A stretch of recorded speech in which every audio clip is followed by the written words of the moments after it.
17-year 17 veteran. Terrell Suggs is here on the program. Do you know how many career sacks you had? Yeah, they just told me 139. 139. 139. Yeah, that's pretty.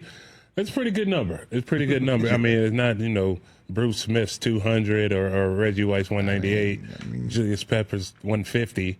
You know what I'm saying? 139 is pretty good. Pretty damn good. It's pretty good. If I may add the damn for you. It's pretty good. Does one sack stand out amongst the 139 of them? Yeah. Suggs. Which one? Yeah, definitely. I would say opening day 2011 against the Pittsburgh Steelers, against our division rivals. They had just knocked us out of the playoffs the year before. So, we're itching. You know what I'm saying? And opening day, Haloti was like, we called a stunt, and Haloti made me do something different. He was like, come under me this time. He was like, I'm not going to go under. And so it was really Haloti, like, designed it. I come up under him, sack, knock the ball out. It's kind of like, I would say my signature sack on Ben Roethlisberger. It's my favorite one. Ball comes out, and the crowd goes crazy, and it was a beautiful day. Was Ben your favorite quarterback to sack? Absolutely, especially in Heinz Field. Besides my own stadium, playing in Pittsburgh was my favorite place to play because I was the villain. I got to be the bad guy, man, and there's not a greater feeling in the world to be the number one hated guy on your rivals, field. So I'm just trying to recall. You weren't really a superhero, well loved in Foxborough Stadium. No, either. I'm not really liked up there. What about either. Brady? I mean, sacking Brady. I mean, he's the GOAT. It's always good to get up, against arguably the greatest quarterback, and the pretty boy, the guy dates all the supermodels. It's always good to kind of, beat up on that guy. You know what I mean? Because he has everything. He's got the money. He's got the girl. Got the rings. I mean, it's good to knock him around a little bit, but I'm pretty sure he got the numbers on me as far as our battles. I think I've only beat Brady maybe twice. Well, we just had a very lively chat in the first segment of our program because it sure looks like the Patriots are back. It looks like they're back. And this doesn't look like, oh, well, you know what? It's a nice little winning streak you got there. 8 wins in a row in this league is serious. It's serious. That's serious. So who do you credit? Do you credit the quarterback or you credit Vrabel? Who do you think? Well, I mean, we're not going to go down this Brady Belichick road again, are we here? Because how about both, man? You know how this works. Listen, you know how it works in our media where it's got to be one or the other. There's no such thing as an in-between. Right. It's not as if, Brady might not have existed had Belichick not said, we're sticking with you. Okay. And then Brady made the most of his opportunity and then maybe brought Belichick along at certain points in time. Yeah. I mean, right? Because now, how does it, the fact that May is doing this right now with Vrabel, how about both of them?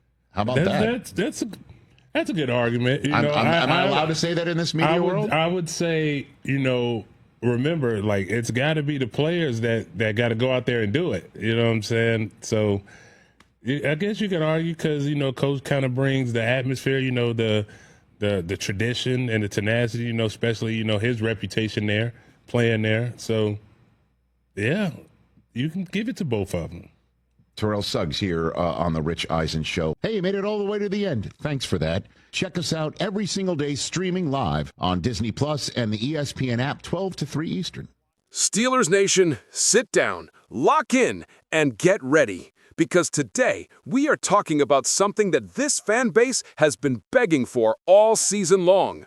Hope, fire, talent, and the possibility that the Pittsburgh Steelers have found a new spark in the secondary during one of the most critical stretches of the 2025 campaign. We've been asking for answers. We've been demanding improvements. We've watched teams around the league take deep shots against us, stretch out our safeties, expose soft zones, and test our cornerbacks week after week. We knew that something had to change. And now, maybe, just maybe, the change is here. Because the Steelers went out, made a move, and won the sweepstakes for a player many teams desperately wanted. Veteran cornerback Asante Samuel Jr., a player who came into the league with pedigree, a player with Pro Bowl talent, a player who has spent years building a reputation as one of the smartest, most instinctive defensive backs in football. And yet, a player who suddenly became available due to circumstances no one expected. Off-season spinal surgery that left his future in question and kept him on the sidelines, uncertain whether he would ever play another snap. But let me tell you something, Steelers Nation. Not only is Asante Samuel Jr. playing football again, he's thriving, he's moving, he is flying around the field, and early indications inside the Steelers organization suggest he may already be positioning himself as the next star in Pittsburgh's defensive backfield. Let's break this down from the beginning. The Steelers' secondary has been one of the most inconsistent units on the roster this season. We lost key pieces in recent years. Minkah Fitzpatrick moved on. Veterans aged out. Young players were asked to grow too quickly. Opposing offenses saw the weakness and went after it with everything they had. The deep ball became a consistent problem. Explosive plays shook the defense. Breakdown after breakdown created frustration, not just in the building, but across all of Steelers Nation. Pittsburgh needed someone with experience, someone with technique, someone who could stabilize the cornerback room, someone who understood single high, which is a major part of what this Steelers defense runs under Terrell Suggs. Someone who could bring leadership, IQ, and confidence to the field immediately. And that's exactly why the Steelers circled around Asante Samuel Jr., monitored his medical recovery carefully, and ultimately beat multiple teams to bring him to Pittsburgh. Think about what that means. Multiple NFL teams, contending teams, desperate teams, big market teams were in on him. They believed he could still play. They believed he could still perform after back surgery. They believed he still had the talent that made him one of the most intriguing defensive backs in his draft class. And the team that landed him was the Pittsburgh Steelers. Why? Because players still want to play for Mike Tomlin. You heard it directly from Samuel himself. I'm glad I ended up here. I'm blessed to be here with great coaches and great teammates. Those aren't throwaway words. Players don't talk like that unless they mean it. This man had options. This man had teams calling. This man had opportunities to join rosters with easier paths and less media pressure. But he chose Pittsburgh, and he chose Pittsburgh because the Steelers still carry weight, still carry prestige, still carry an identity built on toughness, loyalty, and defense. Defensive coordinator Terrell Suggs spoke about Samuel, and the message was clear.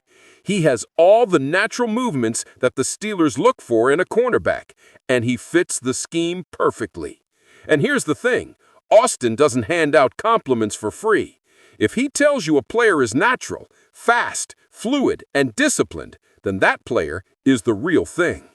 Especially when you consider what Samuel battled to get here. Spine surgery is no joke. For many players, it ends their careers. For others, it permanently cuts into their explosiveness. But Samuel didn't fold. He recovered faster than doctors expected. He trained before he was fully cleared. He kept his footwork sharp. He stayed in shape. And by the time teams came calling, he was ready. The Steelers took a chance, and early returns already show the chance was worth taking. Let's talk about his fit on the field. Asante Samuel Jr. is known for 3 elite traits. First, football IQ. This man reads routes like he has access to the offensive playbook. He understands leverage. He anticipates breaks. He jumps throwing lanes. He sees the field like a veteran quarterback, which makes him dangerous to throw against. Second, fluid athleticism. Even coming off surgery, coaches are impressed with how he moves. He opens his hips smoothly. He closes ground quickly. He accelerates on the ball. His feet are light. His transitions are fast. Those movements matter in this league, especially in a division with receivers like Jamar Chase, Amari Cooper, and Zay Flowers. Third, technique. Asante Samuel's foot discipline, hand placement, and short area quickness allow him to stick to receivers even without elite top-end speed. That's what wins in single-high systems. You don't need track stars. You need smart, technical corners who can survive on an island and communicate well with the safety rotation. And the Steelers run single-high more than almost any defense in the AFC. They rely on corners who can win their matchups and safeties who can erase explosive plays. Players like Joey Porter Jr. bring the size and swagger, and now pairing him with a technician like Asante Samuel Jr. could elevate this defense to something genuinely dangerous. This move also sends a message. The Steelers are not just sitting around waiting for things to improve. They are being proactive. They're fighting to stay ahead. They see the AFC landscape. They see the high-powered offenses, and they know this secondary cannot stay as it was. They needed help. They got it. And here's the best part. Asante Samuel Jr. is not some locker room gamble, not some medical risk draining resources, not some late career flyer. He's a player still young enough, still hungry enough, still driven enough to become a long-term piece of this defense. A player who wants to contribute immediately. A player who knows what he brings to the table. His confidence should excite Steelers Nation. Listen to what he said. "I feel great. It's the healthiest I've ever been." When a corner says that after spine surgery, you pay attention. Because if he is even close to the player he used to be, he's a difference maker. And let's be honest, Pittsburgh needs difference makers right now. With a secondary that has given up too many big plays, with a defense that has struggled to close out games late, with an offense that has needed extra possessions to stay competitive, this is the perfect time to inject new talent into the room.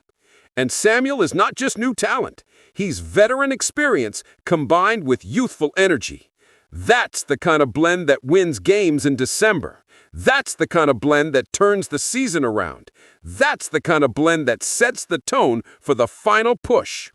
Steelers Nation, I'll tell you what this really means. The Steelers just found someone who could be the spark that resets this defense, the next unsung hero, the next surprise star, the next player that fans rally behind, not because he's the biggest name, but because he fits the culture, because he wants to be here, because he chose this team, because he wants to be part of something bigger. And that matters. So now the question turns to you. What do you think of Asante Samuel Jr. in Pittsburgh? Do you believe he can become the next key piece in this secondary? Do you think this is the move that finally stabilizes the pass defense and gives the Steelers the firepower they need to take the next step? Drop your thoughts in the comments, hit that like button, and make sure you subscribe to Steelers Nation Wire for more emotional breakdowns, deep analysis, and everything you need to ride with the black and gold all season long.